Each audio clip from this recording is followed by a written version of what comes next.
Ready? Good to go. Yeah. All right. So everybody do a 1-2 mic check. Mic check, mic check. Staying on. Okay, ladies and gentlemen, welcome back to Inside the Art. Excited to be here with my bros. Right across me, my partner in crime is back in the studio. Harley Bomaye, how's it going? How you doing? Yeah, all good, man. All good. God is Okay. great, and the paper's straight. All right, the paper is straight. That's what we'd like to hear. But my name is Diamond, and of course, you're back to your favorite podcast in the city. This is Inside the Art, the podcast for you, the podcast for your mom, your papa, your sister, your brother. But today we're here with two gentlemen on a mission. Of course, one of them is technically a returning guest who was here on episode 32, where we got to know a lot about him. But today he comes back. And we told you that we're going to have you back again, and we couldn't wait to see you. So welcome back, Beatz by Eman. Thank you for having me. And by your right side, I'm going to let you introduce your bro on your right-hand side. He's looking fire today, came ready for the smoke, because you guys are on the hot seat today, so you never know what we're going to talk about here today. This guy, we call him, Batman. Batman. Hey, not with the Y. This is the Rema of Canada. You know what I'm saying? AKA Ramil, AKA JugHead. A.K.A. JugHead. Yeah, JugHead, we never, met personally, but, I feel like we're friends online. Well, yeah, we are actually. I've had one or two conversations online. Yeah. How you doing? How you feeling? Not too bad. Okay. Where would that type of name come from? The comics. Ashy Comics. Ashy Comics, do you have, it's a kid show. Oh, damn. I Wait, I that's didn't where you watch- got your name from? Yeah. Jesus. Yeah. Hello. I did fuck. It was years back. I did fuck with the character, JugHead, from the, and I see. and when you're in this business, you need I saw that you need a nickname. Yeah, so So I was like, why not go with JugHead? And so everybody started calling me JugHead, JugHead. Whatever. We just went over there, basically. But wait, on the so what? Just for, back to basic stakes. What do y'all do? What do you do? In the Wherever. based on what? Just what do you Business. do? You were talking about the business and the okay. JugHead name. What's your in the- stick, man? Yeah, I'm a promoter, influencer. One of those. Yeah, one of those. yeah, I'm not just one of those. not just one of those promoters, but a promoter with a class. I'm spectacular. Spectacular Yeah, promoter. Yeah, different. Yes. And of course I can believe and I know that you're a spectacular promoter where you're running with Eman. And Eman needs no introduction, to be honest. If you want to know all about Eman, his ideal date, his kind of vibe. I think in the last episode we dubbed him a Nyash warrior. We're not gonna do that today. We're gonna stay. Today we're here for strictly business. No, we're here for strictly business.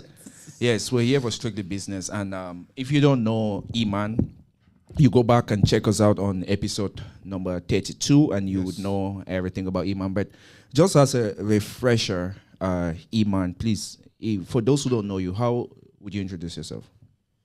I would say, obviously, my name is Eman. I'm a producer artist. I'm also the CEO of Sound King Entertainment, which is an entertainment company that, has a record label in it. And also we do events and shows and stuff like that. So I'm also like a well-known party host or, promoter. I'm not a promoter, but I do help. I help that sector. Promoter sometimes is how you define it, right? Promoter is pretty much somebody who can, I guess in our world now, someone who can bring people out, host a party, give people a good time, and technically being a host, right? And I feel like in this modern era, the word promoter has evolved to being a host, a VIP host. Being able to cater for people, and you're rolling with a promoter. And I want to get straight to the chase. I want to get straight to the back. Why we're here today? Why are we here today? Of course, we've had conversations off the record. We know why we're here, but it's a very special reason, which I think that you're excited to talk about and you're proud to share. So please share that with the audience today.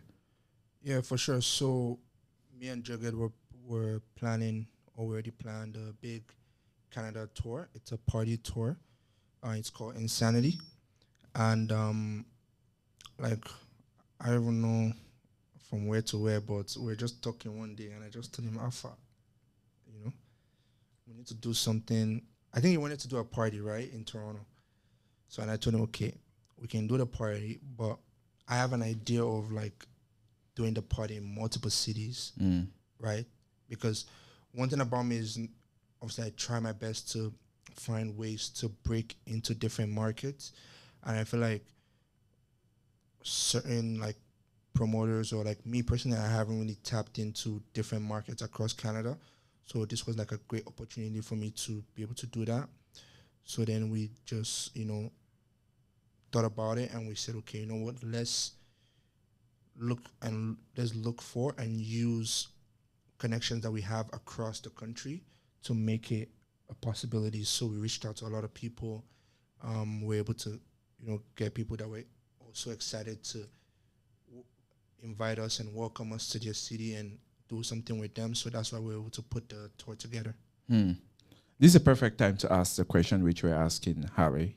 How do you start to put together something like that, right? And obviously you've talked about the connection that you guys have beyond business, right? It looks like you guys were talking about the weather or something, and then and then it's like, oh shit. No, but wait, before that, you back up. You were saying that JugHead wanted to do a party in Toronto. Like, where do you usually do your parties, or what kind of where typically do you do your promotions? So I think the conversation went like this. Actually, we Wait, so I'm lying. No, never said the line. But yeah, I did want to do a party. But I didn't just want to do a party in Toronto.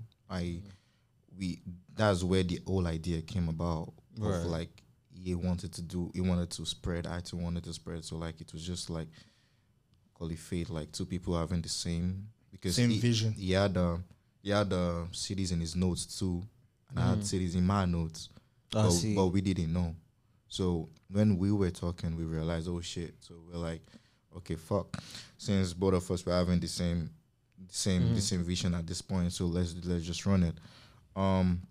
Because I basically didn't want to do a party or just do a party in Toronto because I like trying my limits. I like, as he said, breaking, pushing the bar. Yeah, I've always been one to test what I can do outside my comfort zone. I don't like just remaining in my comfort zone.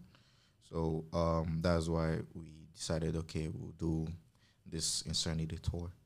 And then, so this will be the first of the Insanity. This will be the first tour, yeah. Yeah, first of many.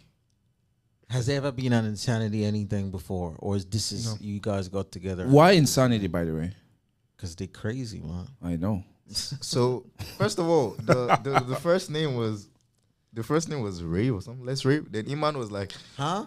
Like the first name for Insanity was Let's Rave. Let's Rave. Then Eman was like, There's too many raves. Yeah, I was about to say. I feel like I heard that name before somewhere. Something raves. And something raves. Also, like, I have a party that I do every year called Sugar Rave. Sugar Rave. So I didn't want to do anything that has to do with rave again, right? So if I'm coming with this new idea, it has to be something fresh. I'm like, I told him to go back to the drawing board and find something else. Again, so then we're like, oh damn, that's a good name. Then we're like, okay, fuck, we'll just go with Insanity since we're not using Let's Rave. So just go with Insanity. And from there. And then, so because this is just me, I think that I'm the only one on here who's not a promoter. Like, I've never promoted anything. Maybe my birthday party sometime, but how do you go about different cities in terms of capacity? So when you do something in Toronto, you go do it in Winnipeg and these, how are you thinking when you're setting this up? What kind of venues how do you know what kind of capacity, what kind of place like, and then how do you feel? Do you know for sure that it'll work? Are you nervous? To be honest, as we said, it's more of breaking boundaries, and also is a situation where how do I say it? Like we plan. It's just based on planning. We're not just guessing. We're not just like it's not just luck. This is It's- evidence based. Yeah, it's very difficult to even do a party in one city. Talk less more of like 5 or 6. So it's something that we have been working on, and we have a good idea. We have a good vision of the capacity we're expecting from every city. Obviously, this is the first store. It's not gonna be the last.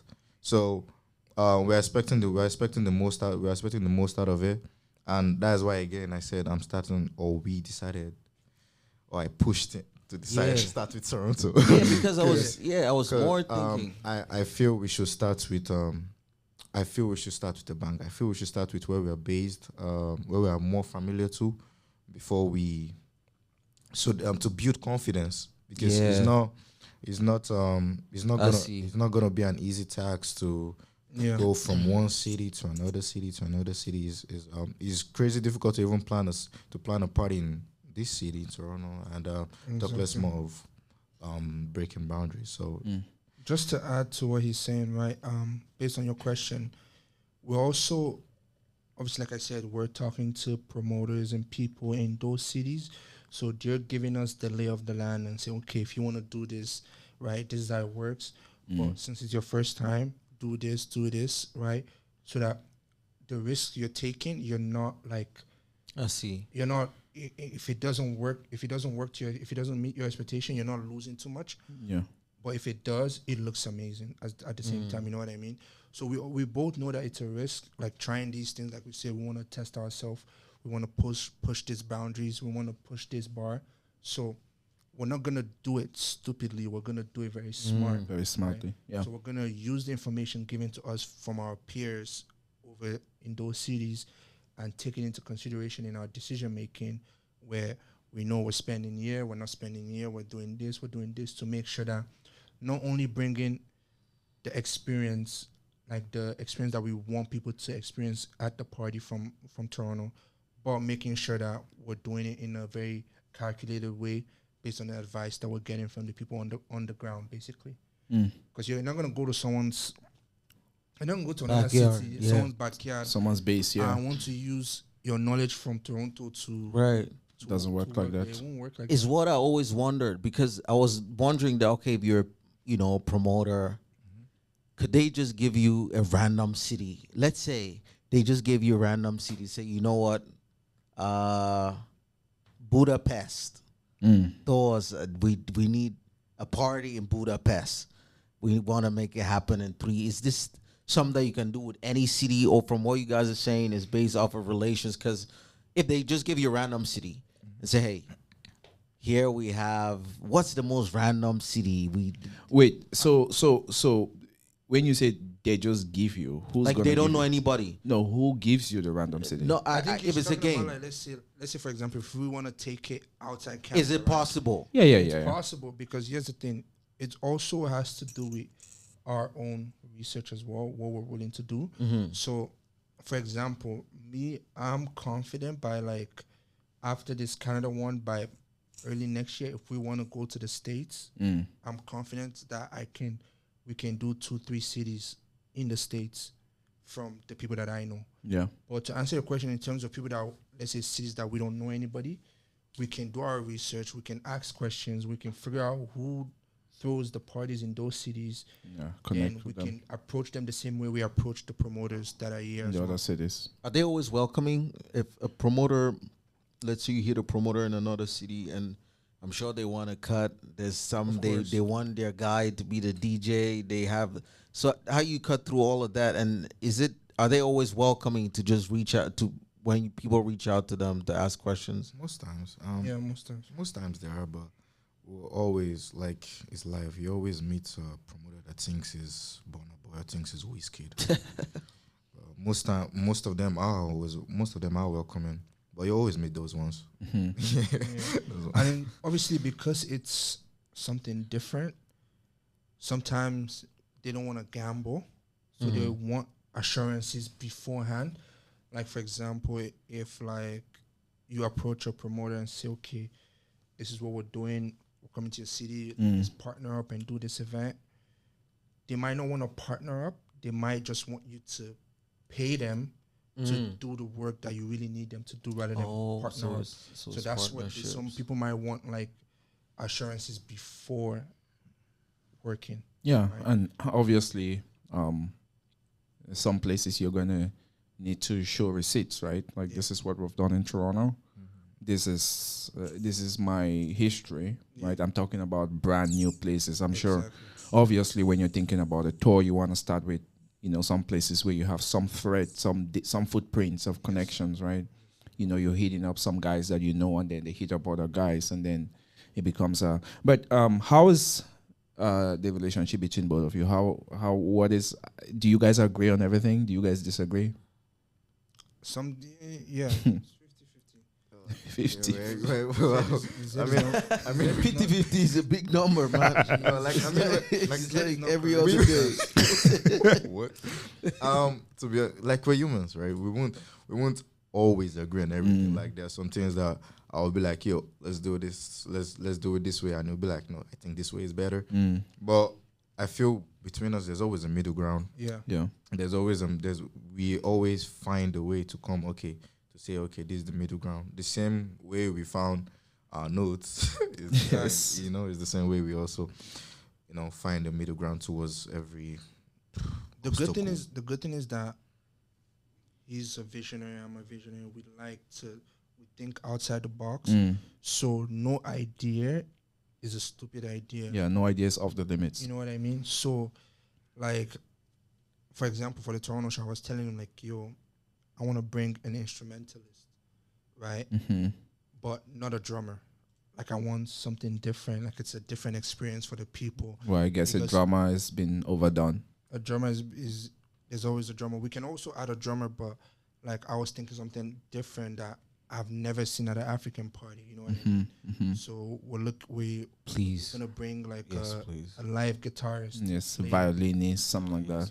Something different, because when you're listening to music, right, and you're vibing and you're hearing a lead guitar like just ringing and like it's a different feeling. Because I experienced it once. I'm like, this is crazy. I am just surprised why, and I should even ask myself, why have I not had those things at my events? It's crazy. I have many questions for all of you guys. The violinist, the guitarist, and just one or two.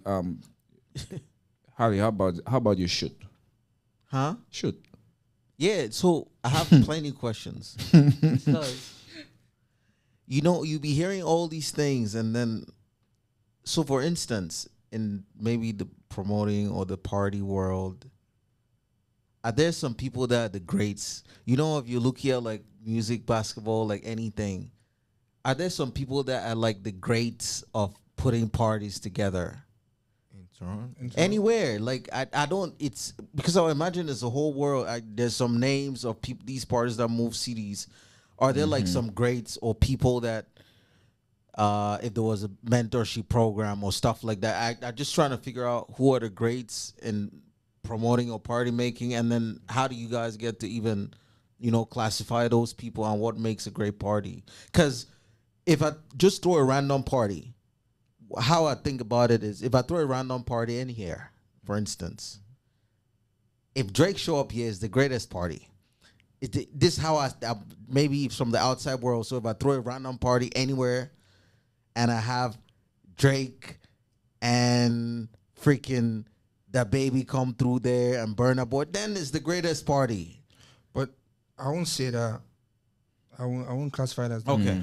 So to answer your question, they could be in cities. They could be promoters that are known for throwing big events, right? In Toronto, we have those, right? We have AJ, we have Diamond. We still have ADL. They do their parties every year. Those guys, like those are like well known like promoters that do Right. big parties, right? To another part of your question was the parties that we know that are like intercontinental, like Like a moving, right? everyday people, Right. DLT brunch, Somebody, what is it called? somebody, anybody, something like that. Anybody. I know those ones, right? So those are like, what do you call it? Brands Yeah. that are moving, right? Which is what we're trying to do with Insanity, to make it a brand. Right. So that was my moving question. brand. Is that kind of how you guys see Insanity? Like a carnival, right? Yes. It's moving as people Right. here, as people are in Winnipeg or are in Calgary. We're gonna talk a little bit more about the tour and the cities pretty soon. But is it something that you want, as people are hearing is going crazy in Toronto? They're like getting ready to party in Montreal. Yes. Yeah, and there's Insanity is not just like, we don't want to make it like a normal regular party, because the whole essence of a normal regular party right now in Toronto is in the club basically. Yeah. Is all this Dorime and Yeah, shit. hey, and I that's hate 'em, man. I hate when I 'em. was even speaking to him, I was like, yeah, that's good, but that's not what I want, or that's not what I vision Insanity to be. I want to carry people back to the old days when, you're just coming and you're partying 24/7. You know, you're just like, I don't want anybody sitting down on chairs or like nobody. Everybody just, that's the whole essence of the madness. Just go crazy for leave your manners at home for 3 to 4 hours. And just after the party, everybody go home. Now I want to go, man. I really want to come to. Yeah, one of we these. definitely gonna be at the Insanity. Yeah. But so what happens at that party, given the pressure that is in this city with the club culture? We're talking about a club culture dying, and Doremi and stopping the music has messed it up. If somebody hate it. pops 4 Azules at Insanity, what do you hate do? it, man. The bottle's gonna walk past while the people are dancing. That's it. Yeah. Music's not gonna stop.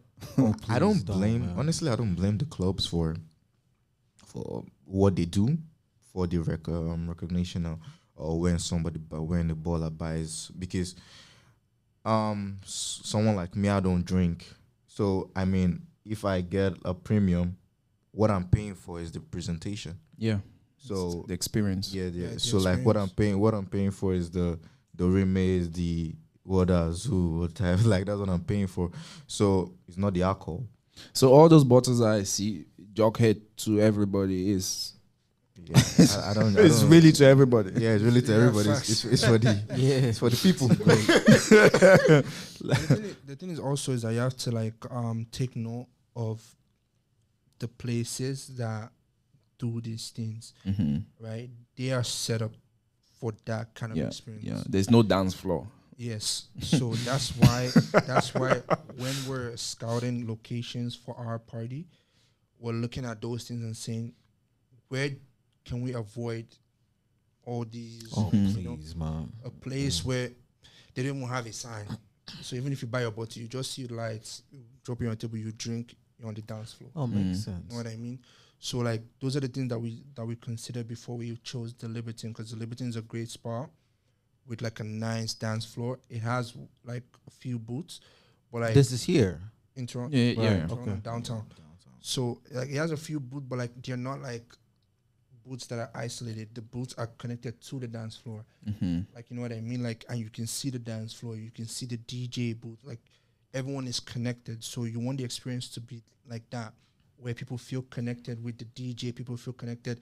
Like you're seeing the DJ right here, you turn around, the bar is right there. Yeah. Get your shot back on the dance floor. Get your shot back on the dance floor. So there's also a pressure that comes from the clubs sometimes, right? As a promoter, when you're running a party, you know, they're asking you every few days how many booths you got booked. Exactly. How much bottles? Tell me if you guys need big bottles. Let me know. Yeah. It's pretty much just like, can you get your guys to buy big bottles so I can stock up my place so that we can But I guess that is a huge factor of how the party is influenced to promote that culture of spending, right? Yes. So do you Is that part of? Is this one of the things that you're considering from the venues as well? If a venue is telling you, well, you need to book all our booths, you need to sell out this club in terms of border service. Is that like a deal breaker if you were going to get a place? I will say the one thing we're looking for a stress-free venue,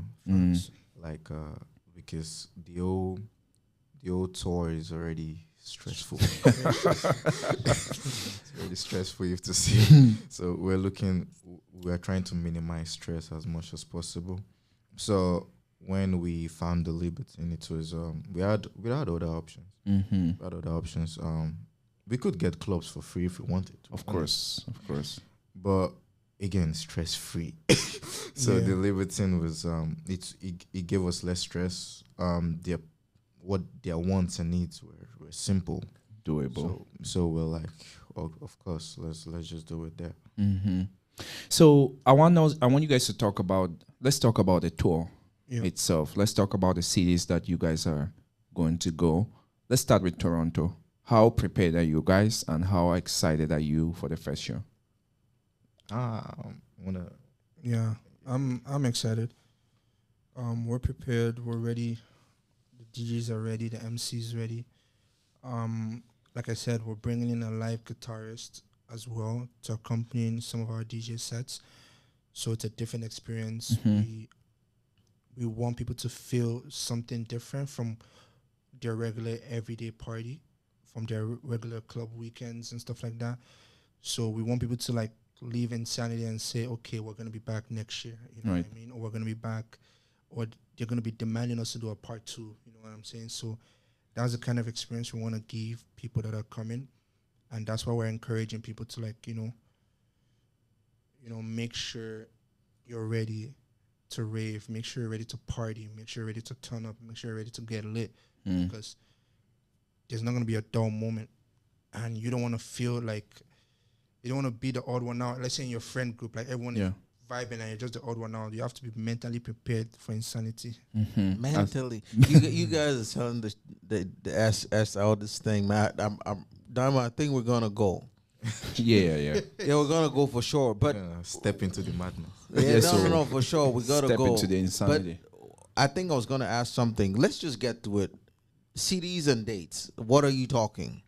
What are the CDs? What are the dates? So we have... And what are the tickets? I know tickets are very affordable, actually. Yeah, they're very, very affordable. So to answer that, the tickets, like I said, we defer to the promoters and the people that we know in those cities.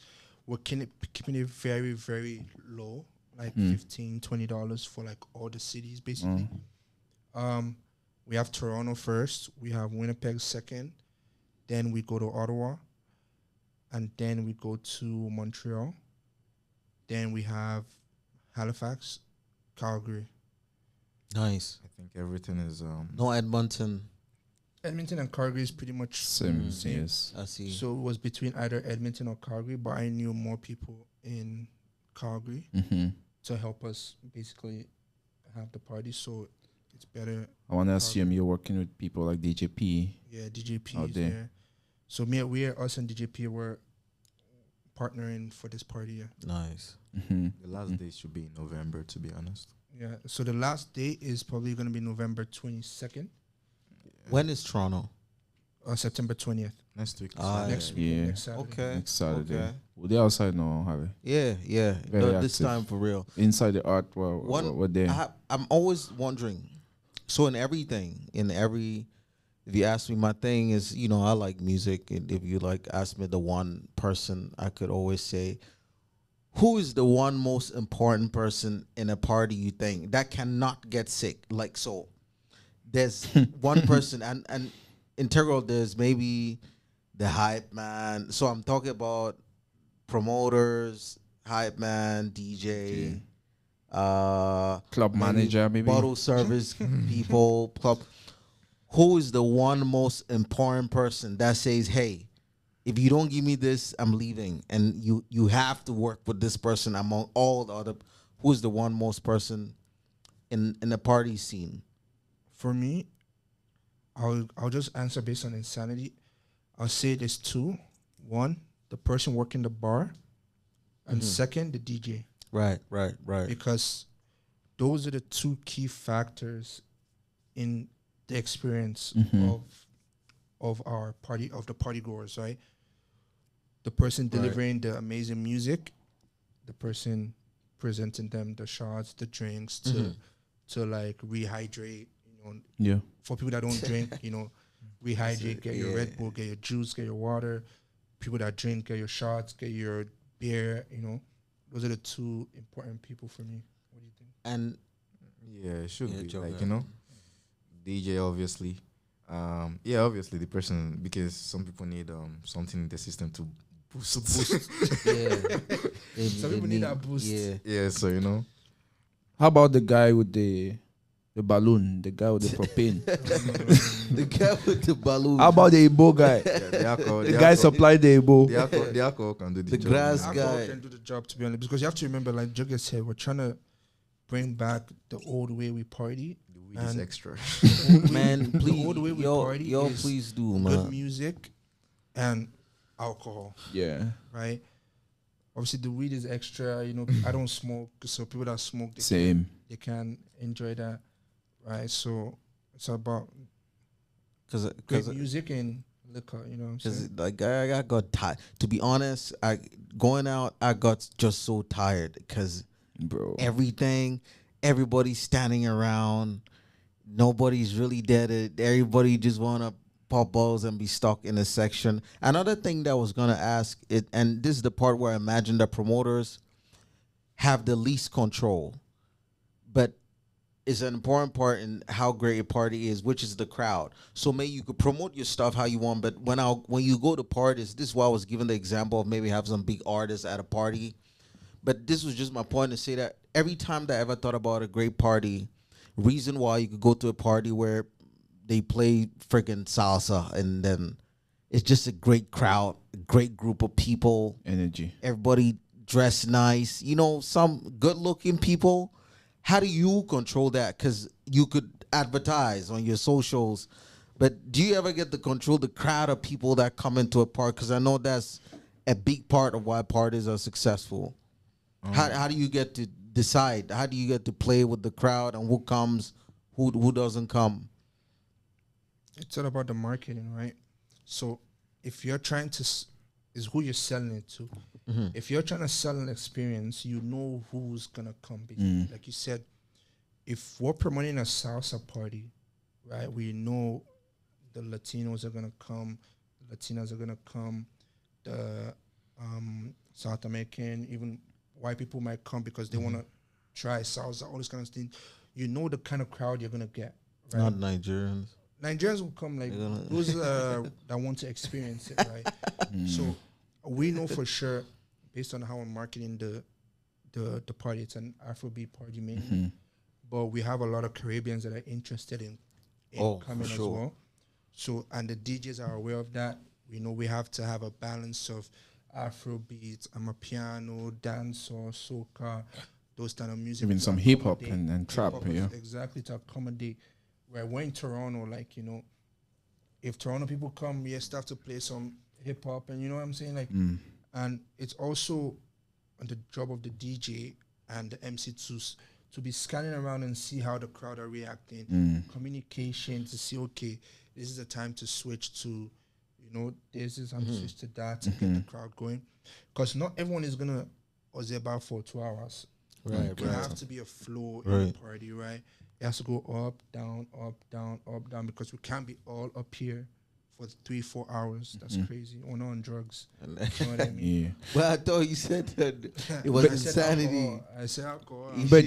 But yeah, there was something which you were asking about, like just the appearance, right? Yeah. Like sometimes you look at a party, just the aesthetic, just looks beautiful. It just looks amazing. Generally, like I feel like, and correct me if I'm wrong, sometimes just the way a party is presented. Yes. Right? The flyer, the kind of vibe that, generally Africans, I was talking this with my girl and she was just like, like Africans come splash to parties.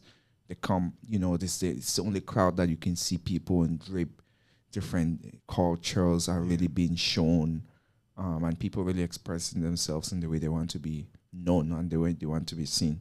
So I feel like even just the way I see Insanity, I feel like that's the kind of vibe that you're going for, right? Just if make people come looking fancy, people looking fresh. You know, everybody got to go to the barber that day and do their hair to start with. And also, you have to realize a lot of parties now, because a lot of younger generation, they're into like theme style parties. Right. You know I mean? Like Diamond does the all white, you know what I'm saying? Like people do Y2K, people do Insanity can link to like costume or like Halloween, like because some cities were gonna be in some cities during the Halloween, so the theme for that particular city might link to Halloween based on the vibe of the name and all this kind of thing. So those are the ways you can kind of control the appearance of the party, right? Like how people are going to be dressed, how people are going to look. Like when you theme your party, you can control that. So this would typically be, and I always say this because, so this would typically be an Afrobeat party because I always say that personally, I just feel like Afrobeat belongs to men from Nigeria, but I think that really belongs to a whole lot of other people. I mean, me personally, when I was growing up, and it was kind of funny because now, because if you're rooted in Afrobeat, you can just throw parties anywhere in the world because people listen to Afrobeat everywhere in the world now. But it wasn't always like that. I remember when I was growing up, it was just interesting side note to see how it's grown because I'm from a town called Bamenda, right? It's Bamenda in Cameroon, and at the time when people started listening to Afrobeat, it was not cool. There was a time people listened to Downfall Driver. Bro, why are you even going that far back when you were young? They might not even know, man. Why are you even going that far? Yo, but Downfall Driver blew in Cameroon. No, but I'm saying. What are you talking about, bro? There's no kid who doesn't know who Downfall Driver is. I'm talking about when it was not cool, right? Because there was other kids in other parts of the country that had MTV, and every summer, they come back with like these different new songs, but just because we're sitting down there near the main market, and this will start to listen to like the Two Face, the African Chinas, and when all these Nigerian P Square, when these Nigerian actors started releasing music, and like you had like the Ukwas, and everybody was releasing music, and it was not cool to listen to Afrobeat then, like not at all. Even you go to clubs, and then it started to grow. Like the style process, it started to grow. Yeah. It's just started to get bigger and bigger and bigger. And just to now see where it's come that like in Canada, there's like a 6-city tour. And it'd be like Afrobeat party. It blew my mind till this day. And to add to that, right, as I was saying, you don't even need to go back to when it was that was really uncool at that time. I'm talking about even in this Canada, I can mention I can drop names here if I want to cause calamity. Names of clubs that I know. You can ask people like DJ P that we used to go to clubs downtown, and I would do an Afrobeat infusion. And I would see once we start doing Afrobeats, once he starts playing, like he's not even going deep. We're talking about soccer. If I tell you, say, and the club manager runs out of the back, and he's like, yeah. I'm talking about a few years ago. No, but to be fair, look at how far we've come. True, because but to be fair, I think that it's very recent. Even clubs in Nigeria now used to play like Afrobeats like that. Like where was it? I think that the thing is that is a recent thing worldwide. That play. It's a recent thing worldwide now. But obviously back home we do celebrate our stuff. We do play our stuff. But obviously Afrobeats to the world is now big. Where like, for example, I'll give you an example from something recent. Like Charlie Poppy at 44, and they're playing Charlie Poppy. Crazy, right? You know what I mean? Right. Those are one of the clubs that he's talking about where you go there and you try to play one Afro beat and they're like, nah. No, but I don't think that. So I don't think that they always. I don't think that even clubs in Nigeria used to always play Afrobeat. Yeah. I mean, there was a time when it was probably like hip hop, just like everywhere else, where there was not. Because you got to remember, is now that you get in like Afrobeat superstars. Yeah. You know, before it's now that you're getting I'll like, say- yeah. To correct you, because I'll say in Mm-hmm. Nigeria, Yeah. that's one thing that they don't mess with the. So it's always been. They always play I because see. that's how they get big. Yeah, From but- the streets. But right? when It's when from you the streets. when But you you want look to at say in 2000 there was clubs, people playing. There was Yeah. not They were hip hop playing in the Makossa, clubs. They were playing everything. yeah, I guess. so that's interesting to know. But when I'm thinking about people like P Square, for example, right, and they're talking about in their lyrics, even I want to be like Michael Jackson. I want, you know, Exactly. there was no massive icon. Like a lot of None. Afrobeat artists now, they're growing up and they're like, Yeah. I'm trying to scale my music to be like that video, like Yeah, Burna yeah. Boy. But It those was guys at not. that time, there was nobody that they were scaling their music, but Yeah, they were because- trying to be like the Michael Jacksons, right? You have to understand the transition, right? Because the transition of music back home was from like the Fellas, Sonny yeah. Ade, Exactly. Sonny Ade, those guys, to the Afrobeats artists, right? So that when the Afrobeats artists came, they cannot say like they want to be like Fela or Sonny Ade. Those guys are live band, Yeah. like Yeah. orchestra, like, you know, Fuji. Those are, so they have to look at the hip hop side, because to be honest, the pop culture in America, the hip hop culture is the closest to how Yeah, that's Afrobeat is, world culture. right? Yeah. So those are what they were looking at, and they were able to actually break those boundaries, like P Square, the band, come over here, Yeah. and do things to like Those make were the ways, guys. to make the ways for them Wizkids and the Burna Boys and the Vitos, you know. So like those are the guys that are really like did that, where it became more okay and comfortable for people to host parties and do events out here. Who do you think bossed it wide open? Because I always say it as DeVito. This is No. okay. I You know, think okay. Let me say why I say that as DeVito. I say it's DeVito because there was 2 tracks that I think boss Afrobeat just like bossed it wide. It was Eve and Fall, and I think that everything else came after that, because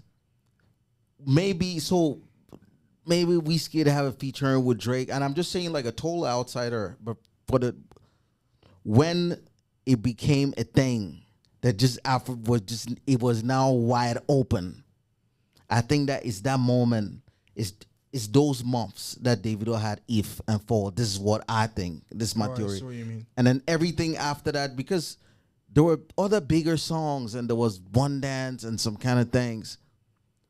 But the first time that there's somebody singing mostly like that, mostly in Pidgin English line and then boss it wide, this is what I think. What do you guys think? What do you think, Jordan? Because I don't know. I mean, it's not a trick question because I'm curious, right? Because Yeah, like it's, in the I'm party I'm trying to space, figure out the timeline. It's Yeah, really I'm hard trying to to figure figure out out exactly man, when, it's because If and Fall, like Yeah. when it boss wide open. Because remember, the band and them, I had songs Oliver with Twist, Snoop Dogg. Stiplos, and all those guys. There was right? Oliver Twist, but when I listen to Oliver Twist, I don't think it's Afrobeat. So Oliver Twist could be, when I'm listening to the beat, I mean it's by Afrobeat artists, but when I listen to Oliver Twist, a dude from Britain could have sang it. Like somebody from Britain could have sang it. Like anybody No, but with he's that also beat, singing- you know. Pigeon, he's singing in Pigeon now. No, but to sing it, yeah, but to sing in Pidgin is different from like Do you know what I think? Do you know what I think it is? I get what you're saying with the Davido If If and and Fall. Fall, Right? I get 100%. that, but that's like, because what I feel like people think that once something is big in America, that's when it gets big. But all these guys have done European tours. They've also done American tours. They've also done like Canadian tours, right? That's what, like, we have to realize like making a song known in America doesn't mean that Yeah. that's, you know what I mean? Like that's like the what's the word? I always thought that's the moment. Right. Yeah. Because Yeah, I but- always thought that when you break in America, and there's a reason why. Because you have to understand, where are we Africans mostly? We're mostly in Europe, Yeah. Well, okay. right? We're mostly in Europe, but then obviously, like you said, what amplifies it? Because America amplifies a lot. Of Right, things, right, right. So what amplifies it? right. what amplifies it is because okay, it's big in America. And the thing is, so like everybody will have different opinions, right? The same. True. The way you have your opinion that is if and four that did it. Someone can say it's one of Whiskey songs that did it. It's soccer. So like, you know what I'm saying? No, man. So everybody will have different opinions. Most outsiders will have. Because you have to also know that some people in this same America grabs Afrobeat when what's that CK song? Yeah, Emiliano. No. When the CK Love something. Love One Some Titi. people might say that's when. That's when you know that. No, man. But It's wait, possible. No, Wait. I'm telling you. No, I understand what you guys are saying, but some people will go back to when Two-Face did African Queen and said that's when it broke. Yeah, you're right, because get what I'm I've been in an Uber where the Indian guy so- thinks that the Yeah. biggest Rema. artist in the world is Rema. Yeah, no. Do you understand? Okay, no, but So- okay, there's an argument to be made for that now. Today, Yeah, Rema has the biggest Afrobeat song like of all time. First of Yeah. all, it's not even, and this dude went down like shot down India. This is not. This is not. Cotonou. This is not play game This guy was anymore. about to drop Cotonou. No. Okay, This is listen. not some next door. This guy went to India, and for people that don't understand, it's easier to break into Nigeria than to break into India. For instance, That's one. so if you a place like India to break into it where there's like 1,000 people singing your song, Yeah, it's like some artists Billions from of people. Zimbabwe going to Lagos and 1,000 people. It's even harder than that. yeah. Yeah, exactly. That's what makes him. That's what makes him one of the greats right now. Because Yeah. he broke out of his comfort zone. Yeah, And and that's that's what what we're you trying guys to are do. gonna do. Yeah, bringing the conversation back to ground and where we're at. Rema didn't. He has gotten to where he is right now, without any future from the so-called big three. Yeah, So if when he's classifying himself right now or putting himself up there as one of the, as there's no big three now, there's a big four. He has deserved it because of what he has done. doings. Yeah, exactly. And the fact that he did it in a short period of time, Yeah, very quick. exactly, is just something to be amazed about. So I just want to bring the conversation back to ground and why we're here. Right, I know we're also rounding off with we have a few minutes, but I just want to ask you guys: the tour is coming. What are you guys most excited about, and what do you think would be some challenges that you would encounter on the way? I'm personally excited of so this will be the most likely the first time that this is happening. Personally excited of the experience. Like I do like surprises. I want to see the surprise we'll see in every city, because with every city there will be an adventure, there will be something new we'll learn. So this tour is basically to where I need to learn also. I need to learn. I need to break boundaries. Like we don't expect to go everywhere and be like, yeah, everywhere is wild and shit. Right. But that's what we want. That's what we are visioning. But with that, we know that we are going to every city to learn, so that when we endeavor to do this tour again, or want to go on tour again, it will be easier, because the first trial will always be a learning experience. This first trial may go as like crazier than we think, you know. Yeah, and that's what we want. That's what we want. But we're not also leaving the fact that we may learn some things. Mistakes will be made and corrections will be given. So, and that's what I'm most excited about, like, because it's just the fun of it.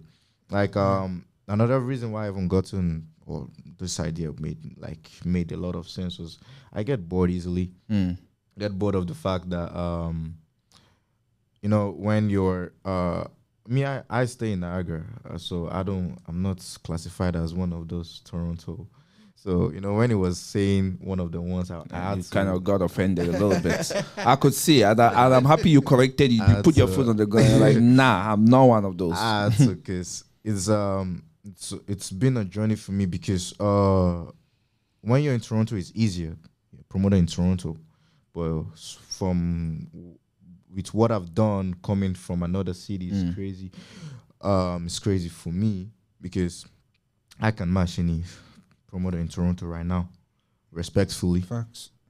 Just respect to my colleagues, but I can, and that is crazy for me, knowing the fact that I'm not in this city. I can do whatever you can do, anytime, any day. Yeah. And the thing about it is, once again, I'm trying to change the mindset of promoters that we have, not to stay in their comfort zone.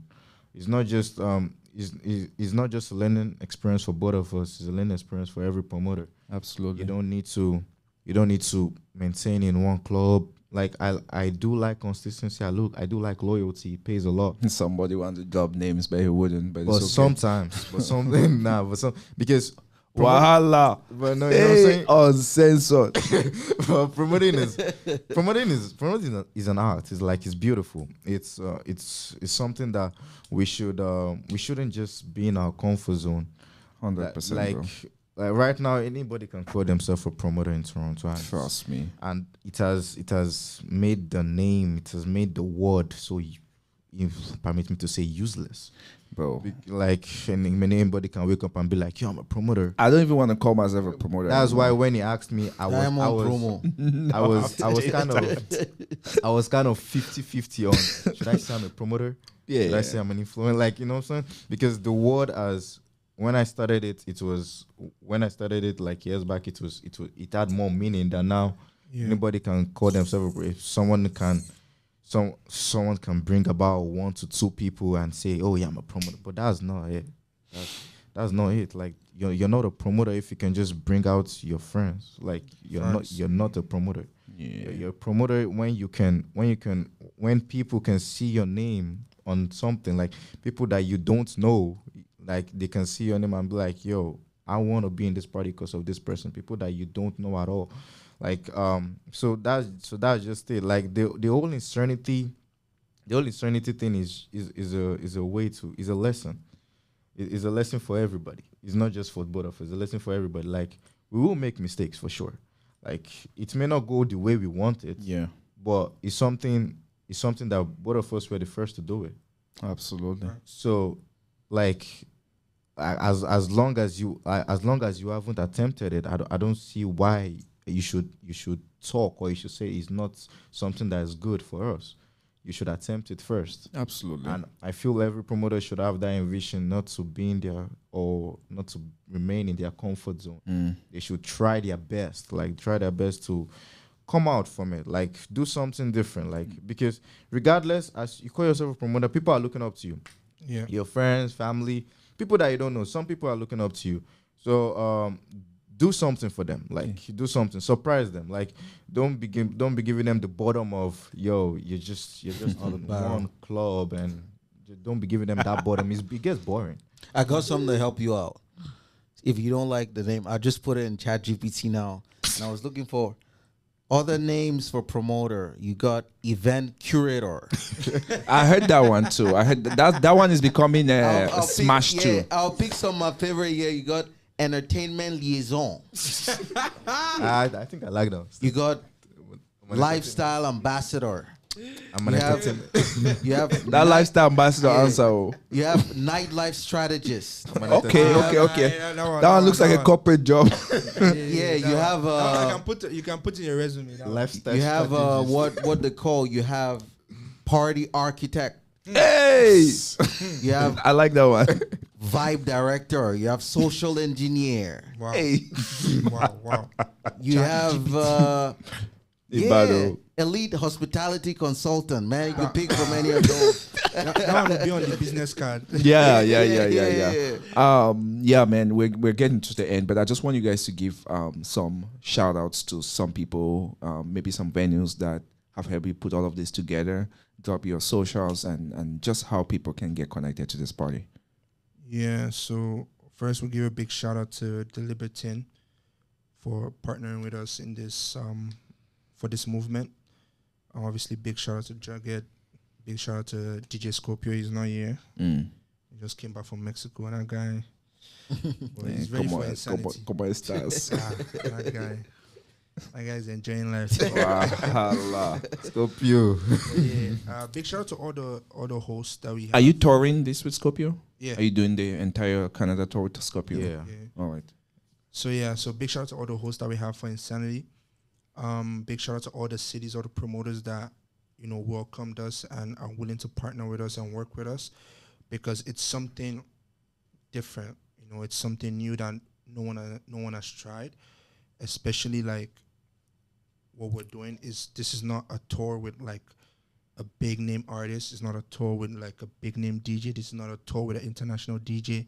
This is like a tour with 2 Canadian promoters, 2 Toronto promoters, or international promoter like him. Yes. What was the name? Social engineer. Yeah, social architect. Social architect.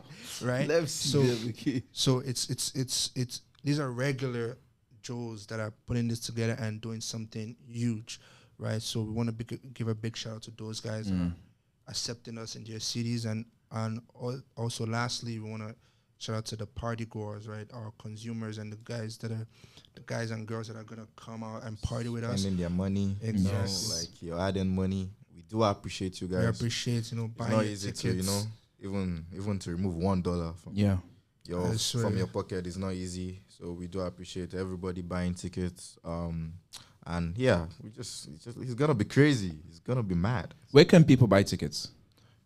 Eventbrite. And bright. So you can check our Instagram. You can check JugHead's Instagram, my Instagram, Beatz by Eman, Sound King Entertainment Instagram bio. It's Snapchat. on there. Snapchat. Every post, the link is there. Early bird is gonna be sold out just tonight. Yeah, I seen Know what Early I'm Bird saying? is done tonight. Yeah. Early bird is done tonight. Regular tickets is active. The door is gonna be more obviously, so get your tickets now. What can I say? Lastly, you know, big shout out to Inside the Art. Big shout out to Diamond, and big shout out to our co-host. Yeah, Bumai. The Harry. Harry. Bumai. Yes. Or the vibe curator. Harry, Yeah. aka Vibe Creator. Yeah, absolutely. Shout out to everybody, man. Yeah. Any last words, Jughead? You. Yeah. While coming for Insanity, just this drip. Be prepared. I'm mentally prepared. gonna. Use JugHead as your See, I'm gonna. as your fashion I'm inspo. going to see now this drip. I'm going to remove it. Use JugHead as your fashion inspo. I don't honestly, I don't care what you wear. I don't care how you look. Just as the man said, be mentally prepared. Be mentally prepared. Mentally You're prepared. coming. You're stepping into the madness. Like it's crazy from beginning to the end. It's gonna be wild. It's gonna be a new experience. And for everybody, not just the both of us. So yeah, we just come with good vibes, good energy, and let's have fun. I'll give you guys another exclusive. You know, I already dropped one exclusive. Please, so. I already dropped that we have live guitarists. Now I'll give But- another exclusive. At Insanity, I'm gonna be spinning songs from my new album dropping in October. Oh yes. So, man. We didn't even talk about that. exclusive only at Insanity. So if you want to experience Freeman the album, just pull up to Insanity. Nice. Wow. A couple of bangers. Harry, we're going to Insanity, yeah? Oh, 100%. Yes. 100%. And the whole. Yeah. Inside I like the these art, guys. They inside sold Insanity. me. They sold this Insanity to me. I just hope it's real and not just some Nigerian dude don't selling worry. things. We'll live up. It's not good at We'll selling live up things. to expectation. We're not frauds. Yes. Well, with that, ladies and gentlemen, we leave you tonight in good faith. We hope you enjoyed the episode. By the way, in the studio today, we've had our man Beatz by Eman and the social engineer, nightlife architect, JugHead, and of JugHead. course, Mr. Haribo. My name is Diamond. And we shall see you AJ next time. And of the- course, on on the production. our audio-visual intelligence. Yes. Audio visual curator. All right, peace. We love you. Like, share, subscribe, tell a friend to tell a friend. We shall see you next time. Peace. Love. Roll the credits, man. How we even came up with it, it was funny because we're conversing. Then he said something about insane. And I was like, Oh, shit. then I was like, insanity. So like that, it was something like 5 seconds. It wasn't something planned.